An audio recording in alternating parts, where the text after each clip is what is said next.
we go. Coming to the stage, Bruce Woody from Campaign for Liberty is going to talk about the Second Amendment.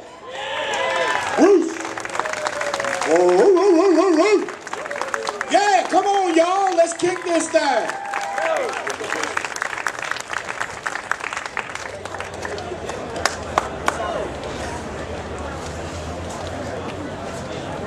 Great sunny day to enjoy liberty now, isn't it? Before I get into the issue here, which is not really going to be a lot of detail because it's simple, I want to give you a quick 30-second story. We all know the story of how we got from England to here, right? You know, the people left England because of repression, taxation, tyranny, etc. Came across the ocean 3,000 miles, and we set up a very free society, including you know, free markets, etc. And came a point in time where the king decided, well, you know, I think in the back of his mind he was going to let us do all the work, build him a new colony like England was famous for, and then just say, okay guys, now we're just going to make sure you abide by the same rules and regulations and the same tyranny, you know, before you left here. So they decided, you know, some of the pre-founding fathers got together, and then, you know, the King's Court, and they decided, well, what we're going to do here is we're going to have a contest, all right? We're going to, you know, have a chess game, and whoever wins that, you know, that'll be the winner. But they decided, now we'll do a little bit of warring, okay? So in the summertime, they threw stones at each other, and they kept track of the number of hits, and in the wintertime, they threw snowballs. And when the tally was all over, we won, and the tyrant said, okay, you win. And, you know, that's the way it's been around the world here all the time, right? That's how we deal with criminals, right? Criminal elements and tyrannical leaders. They just succumb and say, you know, you win that. Well, you know what?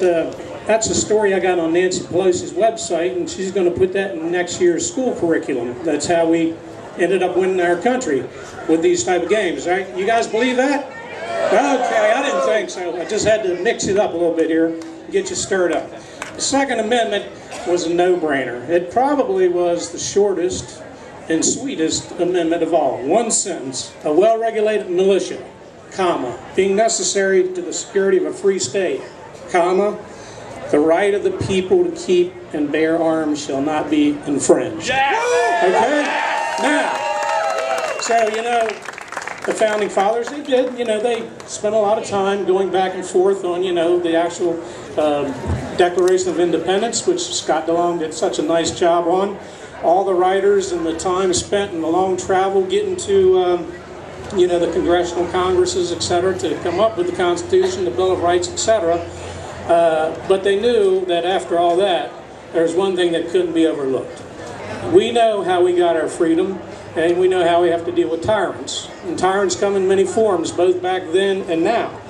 And for any of you, if you've gotten past the 3rd grade like I did, okay, you remember you learned a few simple words, the, so, etc. And by the 3rd grade, you knew where to put your commas and your periods in a sentence, right?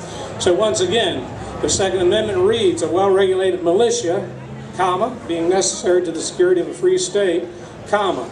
Next thought. The right of the people to keep and bear arms shall not be infringed. You know, if it wasn't for that one amendment there, all the hard work that was put in on the Constitution, the Bill of Rights, would mean nothing, because it could simply be taken away from you. So if you had to ask me what I think about all the writings, if you let the Second Amendment slip away from you, everything else is going to evaporate on you, what you think that you had a right that's written on paper, okay? Right. So anyhow, right. You'd probably like to know this, that today, not only from the beginning with the Constitution, we have 44 states that have similar protections guaranteeing you that same pretty much basic wording that we found in the Second Amendment. Now, unfortunately, people, we have 6 states, California, Iowa, New Jersey, New York, Maryland, and Minnesota, okay?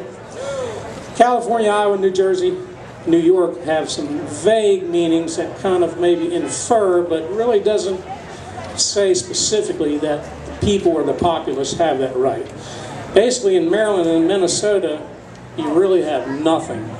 Until recently, and doing a little study on Maryland, I found out that supposedly hidden somewhere that neither government officials knew about or the people, that we had a simple castle law back, way from the beginning in the state of Maryland.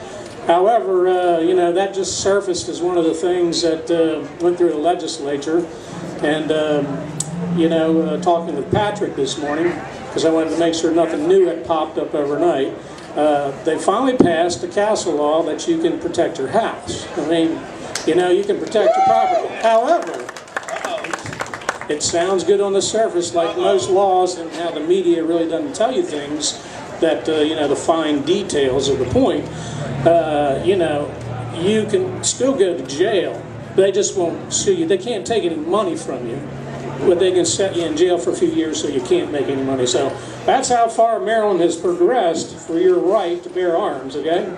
So still doesn't sound like we've made any progress, but the ongoing interpretation and battle that's been around all these years with the progressives and the real freedom lovers like ourselves has been, okay, where that comma is placed and whether it really means the militia or the individual, okay? So that theory is all based on, I thought the progressives were really a smart bunch and really educated, but we need to send them back to comma and period school, back to the 3rd grade. But anyhow, that right to bear arms was God-given, and we all know it. And it's still very, very important today, if not more so, because, the progressives have created a society of illegals. The crime pays, probationary criminal element instead of really putting them in jail where they belong, and a dependency segment of the population that feels that they are owed something. If they don't get it, they'll just come and take it. So my vote is, the Second Amendment is as important back then as it is to this day. We'll mention that we did get a great victory this week, 5-4 ruling from the Supreme Court, that the federal constitutional Second Amendment overrides the state bans.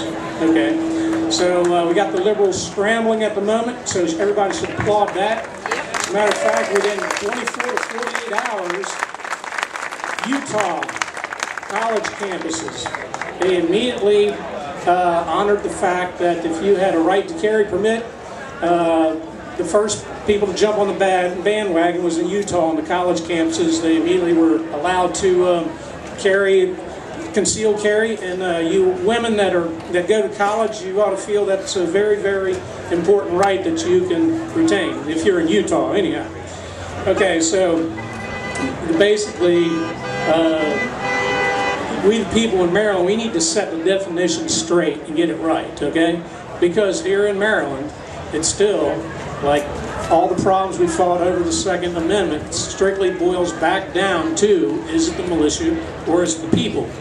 Okay, and so you just heard how bottom of the list Maryland is on what they think of your right of the Second Amendment. So it's going to be up to you to decide, your voice, what the real definition is.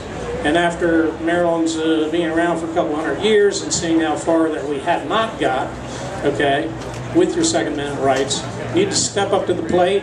We need to get the freedom politicians in there that understands what the Second Amendment really means, and the only way that they're going to understand that is for you, the people, to tell them what your definition of the Second Amendment is. Thank you.